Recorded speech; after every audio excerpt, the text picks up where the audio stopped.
Assalamualaikum warahmatullahi wabarakatuh. Selamat pagi dan salam sejahtera untuk kita semua. Nah, kali ini sebelum belajar pastikan kalian harus sarapan dulu, karena sarapan itu untuk membantu proses belajar kalian kali ini. Yuk kita langsung ke pembahasan. Masih dengan saya di sini, Bu Nur Hasanah. Kali ini kita akan belajar mengenai tentang pengantar teks eksplanasi beserta strukturnya. Nah, ada nih pertanyaan untuk kalian.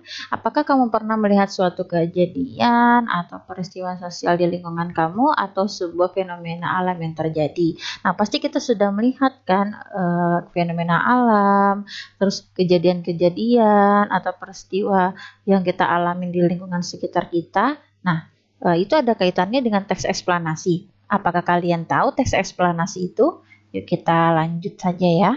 Nah, teks eksplanasi ini dapat disamakan dengan teks yang menceritakan prosedur atau proses terjadinya fenomena. Dengan teks tersebut, pembaca dapat memperoleh pemahaman mengenai latar belakang terjadinya fenomena itu secara jelas dan logis.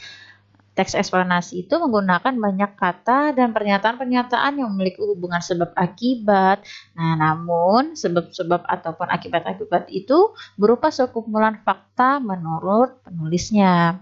Nah, di dalam KBBI itu, fenomena itu adalah hal-hal yang dapat disaksikan dengan panca indera dan dapat diterangkan serta dinilai secara ilmiah.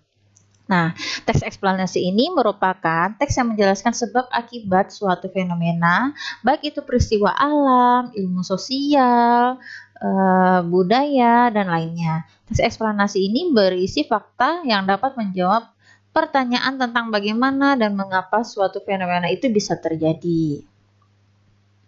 Nah, apa sih sebenarnya tujuan teks eksplanasi ini? Nah, tujuan utama teks eksplanasi ini adalah untuk memaparkan proses dan sebab terjadinya suatu fenomena. Penjelasan yang dipaparkan dalam teks eksplanasi ini berdasarkan bidang keilmuan ataupun dia bersifat ilmiah yang mengacu pada fakta, realita, teori, dan hasil penelitian yang dilakukan oleh ilmuwan. Nah, dalam teks eksplanasi, penulis ini menggunakan banyak fakta yang fungsinya sebagai penyebab atau akibat terjadinya suatu peristiwa. Bahkan, dapat dikatakan bahwa teks eksplanasi ini hampir semuanya berupa fakta. Nah, untuk lebih jelasnya, yuk kita perhatikan paragraf berikut. Nah, sebelum mengetahui contoh kutipan paragraf teks eksplanasi, ada baiknya kita belajar tentang fakta. Nah, fakta ini apa sih? Nah, fakta adalah pernyataan yang menampilkan situasi real dari sebuah masalah ataupun kejadian. Nah, berarti dapat disimpulkan secara sederhana fakta itu adalah pernyataan-pernyataan secara nyata dalam sebuah masalah atau kejadian yang terjadi.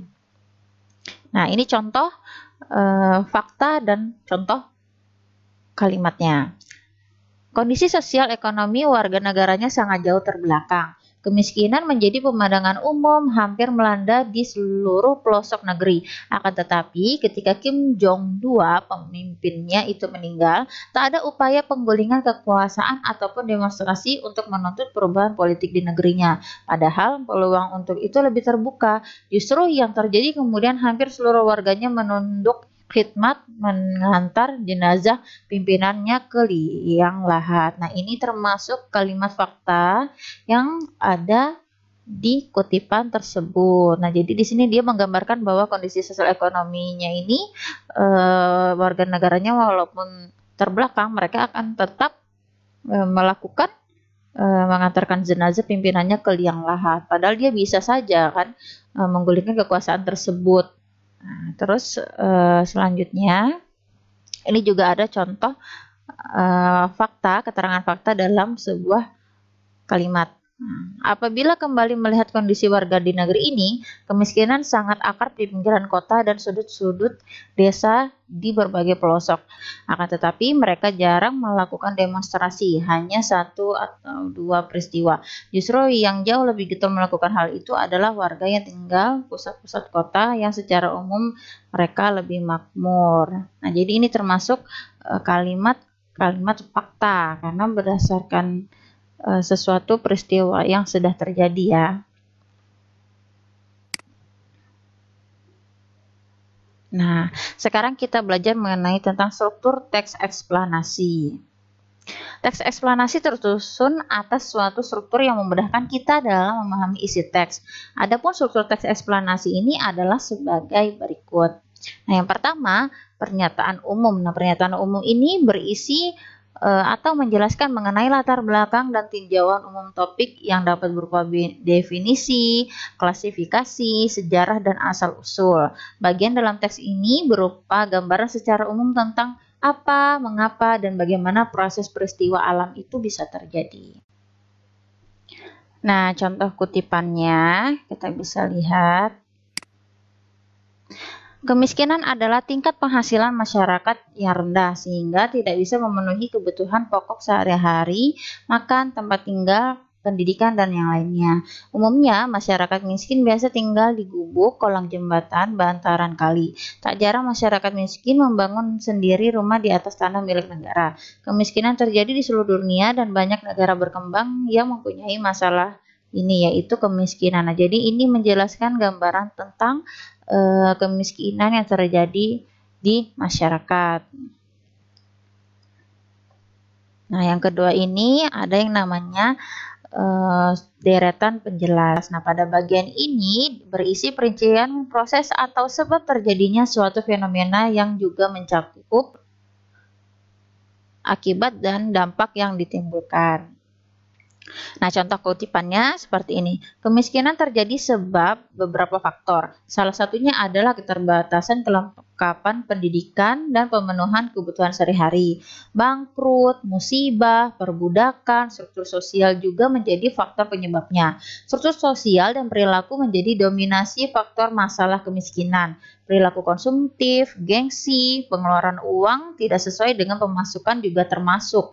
Faktor struktur sosial mengarah kepada masalah turun-temurun, terutama masalah pendidikan orang miskin. Perilaku gengsi sehingga masyarakat lebih mementingkan keinginan daripada kebutuhan. Nah, jadi ini dia menjelaskan bagaimana kenapa fenomena itu bisa terjadi atau kemiskinan ini terjadi ada beberapa. Nah, jadi di sini tentang adanya pemenuhan kebutuhan sehari-hari, ada perilaku gengsi, terus juga adanya tidak sesuai pengeluaran dan pemasukan.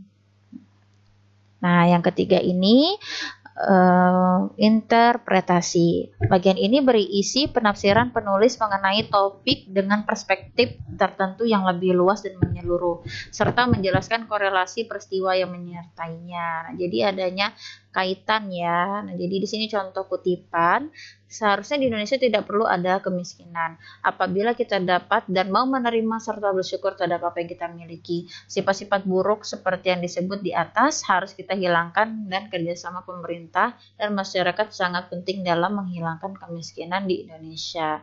Nah, jadi ibaratnya di sini penulis itu menafsirkan mengenai tentang perspektif dari kemiskinan tersebut. Jadi sebenarnya kemiskinan itu tidak ada, yang ada itu bagaimana cara kita bersyukur dan menerima apa yang kita miliki. Nah, yang terakhir yaitu simpulan.